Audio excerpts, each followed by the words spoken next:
Good morning student. आज हम ticket album का अगला भाग पढ़ेंगे। उस अगले भाग में आपका है कि अरे उसके पास जो टिकटें हैं वो हैं कहीं तेरे पास सब क्यों? बस एक इंडोनेशिया का टिकट दिखा दो। अरे पानी भरेंगे। हाँ, कृष्णन ने छेड़ा। जो कृष्णन था राजप्पा से बोल रहा था, बहस कर रहा था। उसने बोला कि ठीक है, हम तेरे टिकट एल्बम को बड़ा मान लेंगे अगर तुम हमें एक टिकट इंडोनेशिया का दिखा दें। हम सब तेरे आगे हार मान लेंगे कि हम ये मान लेंगे कि तेरा एल्बम बड़ा है, तेरा एल्बम उससे सुंदर है। ठीक है, पर मेरे पास जो टिकट है वो कहाँ है उसके पास? अब राजप्पा ने अपना साइड लेते हुए, अपना पक्ष लेते हुए बोला कि ठीक है, मेरे पास भले आज इंडोनेशिया का नहीं है, लेकिन उसके पास भी तो उतने टिकट नहीं है ना जितने टिकट मेरे पास हैं। उसके पास जो टिकट है वो देखिए, वही दिखा दो। कृष्ण ने भी कम नहीं था। कृष्ण का ठीक है भाई, मैं ये नहीं मानता हूँ, तो बस उतने टिकट दिखा दे जितने उसके पास हैं। किसके पास? नागराजन के पास। ठीक है, 10 रुपए की शर्त है, मेरे वाले टिकट दिखा दो। तुम्हारे एल्बम कूड़ा है। कृष्ण चिल्ला चीखा। हाँ कूड़ा है, कूड़ा है। उसने कहा कि ठीक है, 10 रुपए की शर्त लगती है, तुम मेरे वाले टिकट दिखा दो। किसने कहा? राजप्पा ने। तो कृष्णन चीख चीख के बोलने लगा, कूड़ा तेरा एल्बम ना कूड़ा है, कूड़ा बिल्कुल कूड़े के समान है, उसमें कुछ भी नहीं है, कूड़ा है करके उसे चिल्लाने लगे। लड़के जैसे कोरस गाने लगे, सारे लड़के एक साथ बोलने लगे कि कूड़ा है, कूड़ा है। जब एक गाना गाता है और पीछे से बहुत सारे साथ देते हैं उसके सिंगर्स, तो उसे कहा जाता है कोरस। ठीक उसी प्रकार से कृष्णन उन्हें कूड़ा है, कूड़ा कह रहा था और सारे लड़के उसका साथ दे रहे थे। ठीक आगे देखते हैं। राजप्पा को लगा अपने एल्बम के बारे में बातें करना फालतू है। उसने कितनी मेहनत और लगन से टिकट बटोरे हैं। सिंगापुर से आए इस एक पार्सल ने नागराजन को एक ही दिन में मशहूर कर दिया, पर दोनों में कितना अंतर है, ये लड़के क्या समझेंगे? राजप्पा को लगा कि अगर मैं इनके सामने बातें करूंगा तो वो फालतू हैं, ये समझने से तो रहे, लेकिन इन्हें क्या पता कि मैंने उस एल्बम को बनाने के लिए कितनी मेहनत की है। बस जो सिंगापुर से उसके मामा ने एक दिन में एल्बम का पार्सल भेजा, उसके कारण क्या हो गया है? नागराजन मशहूर हो गया है। अब उन्हें क्या पता कि नागराजन और राजप्पा के एल्बम में कितना अंतर है। ये लड़के कुछ नहीं समझ सकते क्या अंतर है। आगे देखते हैं। राजप्पा मन ही मन कूड़ रहा था। क्या अंतर था बताओ बेटा? क्या पहला अंतर यह था कि राजप्पा ने अपने सारे एल्बम बनाने के लिए जो सारी टिकटें थी उसको एकत्रित करने के लिए दिन रात मेहनत की थी। उसने इधर मीलों चल के टिकट का आदान प्रदान करके अपना टिकट एल्बम का संग्रह बनाया था। उसने उसमें उसे एकत्रित करने के लिए बहुत ज्यादा मेहनत की थी। ठीक उसी प्रकार से जिस तरीके से मधुमक्खी क्या करती है, तरह तरह के फूलों में बैठकर अपना शहद तैयार करती है, ठीक उसी प्रकार से राजप्पा ने अपना टिकट एल्बम तैयार किया था। और लेकिन नागराजन का टिकट एल्बम क्या था? उसकी मामा ने वहां से पार्सल भेजा तो उसको वह मिल गया। बस ये था कि नागराजन का एल्बम बहुत ज्यादा दिखने में सुंदर था। आगे देखते हैं। राजप्पा मन ही मन कूड़ गया। स्कूल जाना अब खेलने लगा था। लड़कों के सामने जाने में शर्म आने लगी थी। आमतौर पर शनिवार रविवार को टिकट खोज में लगा रहता, परंतु अब घर गुस्सा हो गया था। दिन में कई बार एल्बम को पलटता रहता, रात को लेट जाता। सहसा जाने क्या सोचकर उठा, ट्रंक खोलकर एल्बम निकाला और एक बार पूरा देखा। उस एल्बम से चिढ़ होने लगी थी। उसे लगा एल्बम वाकई में कूड़ा हो गया है। देखिए, जब बच्चे के अंदर निराशा बैठ जाती है, या बच्चा कहें किसी के अंदर निराशा बैठ जाती है, तो वह अंदर ही अंदर चिड़चिड़ा हो जाता है। उसका मन किसी भी कार्य को करने के लिए नहीं करता है। वो ना अब उसे स्कूल जाना पसंद था, ना लड़कों से बातें करना पसंद था, वो दिन ना उसे खेलना पसंद था, ना ही टिकट एकत्रित करना पसंद था। वो घर पे ही रहता, ना कि स्कूल जाने का मन करता, बस घर के अंदर ही घुसा रहता था। कहाँ वो शनिवार और इतवार को टिकट एकत्रित करता था, अब उसमें भी उसका मन नहीं लग रहा था। अचानक वो दिन भर सोए रहता, रात भर सोए रहता। अचानक वो उठा और उसने ट्रंक मतलब अपना बॉक्स खोला, बक्सा खोला, उसमें से अपना एल्बम निकाला और उसे गौर से देखने के बाद रख दिया और बोला कि वाकई में मेरा टिकट एल्बम क्या हो गया है? कूड़ा हो गया है। उस दिन शाम उसने जैसे तय कर लिया था कि वो नागराजन के घर गया। अब कोई कितना अपमान सहे, नागराजन के हाथ अचानक एल्बम लगा। बस यही ना, वह उस शाम उसने तय कर लिया था वो नागराजन के घर गया। अब कोई कितना अपमान सहे, नागराजन के हाथ अचानक एल्बम लगा है। बस यही ना, कहे वो वह क्या जाने टिकट कैसे जमा किए जाते हैं, एक एक टिकट की क्या कीमत है, वो भला क्या समझे। सोचता होगा टिकट जितना बड़ा होगा उतनी उसकी कीमत होगी, या फिर सोचता होगा बड़े देश का टिकट कीमती होगा, वह भला क्या समझे। वो बहुत ज्यादा अपमान महसूस कर रहा था, उसको बहुत ज्यादा इंसल्ट फील हो रही थी सबके सामने। तो उसने तय किया कि एक बार मैं फेस टू फेस किससे मिलूं, नागराजन से। इस वजह से वो नागराजन के घर गया और बोला कि एक दिन में उसके अचानक से उसको एल्बम मिल गया, सिंगापुर से भेजा हुआ। तो वो अपने आप को हीरो समझने लग गया है। उसे क्या पता कि किस तरीके से टिकट एकत्रित किए जाते हैं। वो तो यही सोचता होगा जितना बड़ा देश उतने बड़ी वहां के देश की टिकट की कीमत। इस तरीके के ख्यालों सोचते सोचते वह कहाँ चले गया, नागराजन के घर।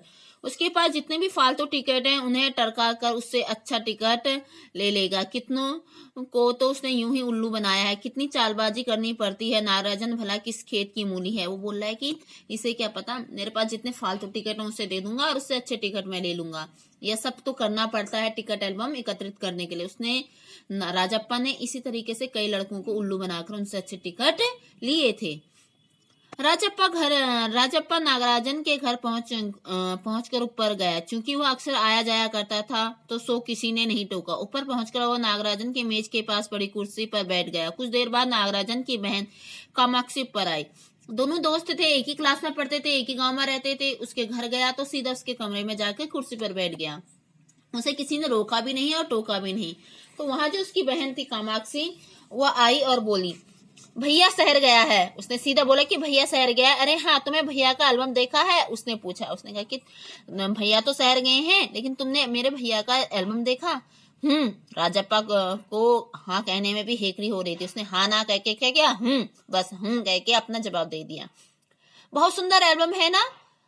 उसकी बहन ने और चिढ़ा दिया। उसे बोला कि मेरे भैया का एल्बम बहुत सुंदर है ना, सुना है स्कूल भर में किसी के पास ऐसा एल्बम नहीं है। और चिढ़ाते हुए उसने बोला कि पूरे स्कूल में मेरे भैया का जैसा एल्बम किसी के पास है ही नहीं। तुम्हें किसने कहा। उसने बोला कि राजप्पा ने बोला कि तुझे किसने कह दिया। उसने कहा कि भैया ने। वो कूद गया और ज्यादा चिढ़ने लग गया। बस बड़े से क्या मतलब है, आकार बड़ा हुआ तो एल्बम बड़ा हो गया। उसकी चिड़चिड़ाहट साफ दिखाई दी। उसने कहा कि आकार बड़ा होने से, एल्बम की साइज बड़ा होने से क्या एल्बम बड़ा हो जाता है। उसके अंदर मटेरियल होना बहुत जरूरी है। अगर जितना मटेरियल होगा उतना ही वो एल्बम बड़ा होता है। ये सब उसको चिड़ के कारण बोल रहा था।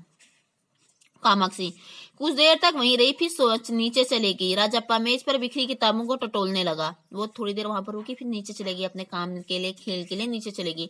राजप्पा ने उसकी मेजों को टटोलना शुरू कर दिया। अचानक उसका हाथ दराज के ताले में टकरा गया। वो मेज देख रहा था तो दराज में जो अंदर डोर था उसमें भी उसने ताला लगाया हुआ था। उसके ताले को खींचकर देखा, बंद था। क्यों ना उसे खोलकर देख लिया जाए। मेज पर उसने चाबी ढूंढ ली। उसने कहा कि इसमें जरूर एल्बम रखा होगा, उससे देख लेते हैं। फटाफट उसने शुरुआत कर ली। सीढ़ियों के पास आकर उसने एक बार झांक कर देखा। नीचे देखा कि कोई आ तो नहीं रहा है।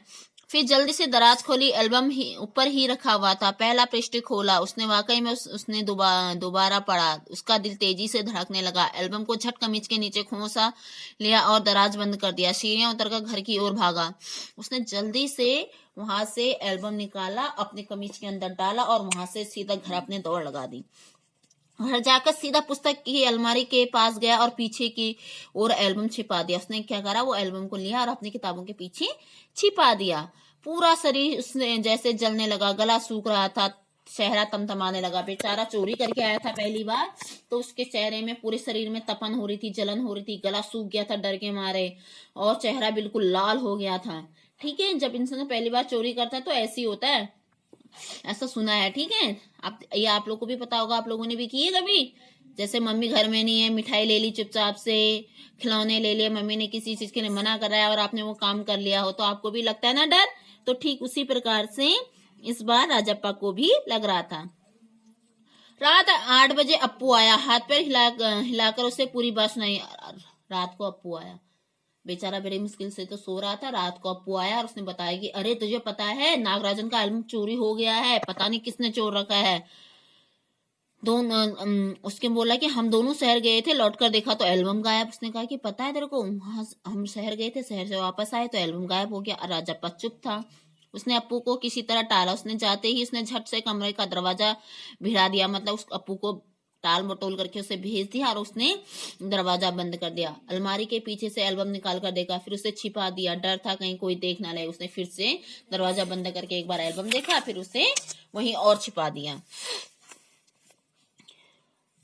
रात में खाना नहीं खाया, पेट जैसे भरा हुआ था। सारा घर चिंतित हो गया, उसका चेहरा भयानक हो गया था। रात उसने सोने की कोशिश की पर नींद नहीं आई। एल्बम सिरहाने तकिए के नीचे रखकर सो गया। बेचारे की इतनी हालत खराब हो गई थी कि खाना भी नहीं खा पाया। उसे ऐसा लग रहा था कि उसका पेट भरा हुआ है। इसके बहुत ज्यादा अजीबो गरीब हरकत कर रहा था। घर वाले चिंतित हो गए कि राजप्पा को हो क्या गया आखिरकार अचानक से। उसका चेहरा देखने से ही बड़ा अजीब सा लग रहा था। बेचारा रात भर सोने की कोशिश की, इधर पलटा उधर पलटा, बहुत ज्यादा आंखें बंद की कोशिश की, उसे नींद ही नहीं आई। आखिरकार उसने एल्बम निकाला, अपने सिरहाने पे रखा और उसके बाद उसे थोड़ी सी नींद आई। सुबह अप्पू दोबारा आ गया। भाई बड़ी मुश्किल से सोया था, फिर अप्पू आ गया। देखो राजप्पा तब भी बिस्तर पर बैठा हुआ था। अप्पू सुबह नागराजन के घर होकर आया था। वो अप्पू जो था बीच का दोस्त उनका, वो पहले नागराजन के घर गया था। कल तुम उसके घर गए थे? अप्पू ने सीधा उससे पूछा। राजप्पा की सांस जैसे ऊपर की ऊपर अटक गई। एक तो बेचारा चोरी करके आया था, ऊपर उसी से पूछ रहे हैं। नीचे रह गई, सिर हिलाकर कहा हाँ गया था। कामाक्षी ने कहा कि हमारे जाने के बाद खाली तुम आए थे। कामाक्षी ने बोला कि हमारे जाने के बाद सिर्फ तुम ही आए थे। राजप्पा को समझते देर नहीं लगी कि अब सब का शक उसके ऊपर है। राजप्पा भी डर गया। कल रात से नागराजन लगातार रोए जा रहा है। उसके पापा शायद पुलिस को खबर कर दें, अप्पू ने कहा। अरे कल रात से नागराजन रो रहा है, रोने में ही लगा हुआ है। शायद उसके पापा मेरे ख्याल से क्या करने वाले हैं, पुलिस को बताने वाले हैं। राजप्पा फिर भी चुप। अब राजप्पा को डर लगने लगा। भाई राजप्पा फिर से चुप हो गया। आखिरकार बात क्या हुई? ठीक है, उसके पापा डीएसपी के दफ्तर में काम करते हैं। बस पलक झपकते ही पुलिस की फौज हाजिर। अप्पू जैसे आग में घी डाल रहा था। उसने कहा कि अरे तुझे पता है नागराजन के पापा तो डीएसपी के दफ्तर में काम करते हैं। उन्होंने शिकायत की नहीं, पुलिस की पूरी फौज आ जाएगी और फौज आके पुलिस वाले क्या करेंगे, उस चोर को पकड़ लेंगे और उसे कहाँ ले जाएंगे, जेल में डाल देंगे। अप्पू बेचारा उसको डरा डरा कर मार रहा था। जैसे आग में घी पड़ता तो आग बहुत तेजी से जलती है ना, ठीक उसी प्रकार से अप्पू किसको डरा रहा था, राजप्पा को। यह तो भला हुआ कि अप्पू का भाई उसे ढूंढता हुआ आ गया। यह तो अच्छा हो गया कि समय रहते अप्पू का भाई आ गया, नहीं तो बेचारा उसे डरा डरा कर वहीं मार देता। अप्पू चलता बना। राजप्पा के पापा दफ्तर चले गए थे। बाहर का किवाड़ बंद था। राजप्पा अभी तक बिस्तर पर बैठा हुआ था। आधा घंटा गुजर गया, वो उसी तरह बैठा रहा। राजप्पा के पापा ऑफिस चले गए। उसने दरवाजा बंद किया और अभी तक वो बिस्तर पर बैठा था। आधे घंटे तक बैठे रहा। उसको ने क्या सोचे, तभी बाहर की सांकल खटकी। बाहर से अंदर से दरवाजा बंद था तो बाहर से कुंडी खड़काई। वो और ज्यादा डर गया। उसे लगा कि कौन आया, पुलिस।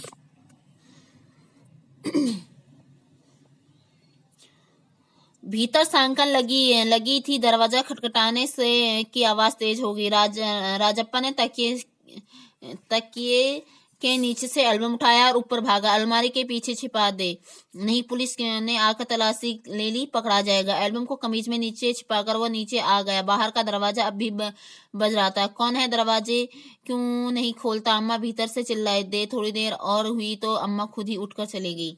मतलब उसने क्या करा, पहले एल्बम उठाया तकिए में से, अलमारी के पीछे छुपाने लगा तो उसे लगा कि पुलिस छानबीन करेगी तो यहाँ से मिल जाएगा। उसने तुरंत वहां से एल्बम निकाला, अपने कमीज के अंदर डालकर भाग गया। उसकी मम्मी बोली अरे भाई दरवाजा खोल, कोई ना कोई आया होगा। उसने नहीं खोला और वो वहां से, उसकी माँ को बहुत देर हुई तो उसकी माँ खुद जाकर दरवाजा खोलने लग गई। इससे आगे की कहानी हम नेक्स्ट क्लास में पढ़ेंगे। ओके बेटा, बाय।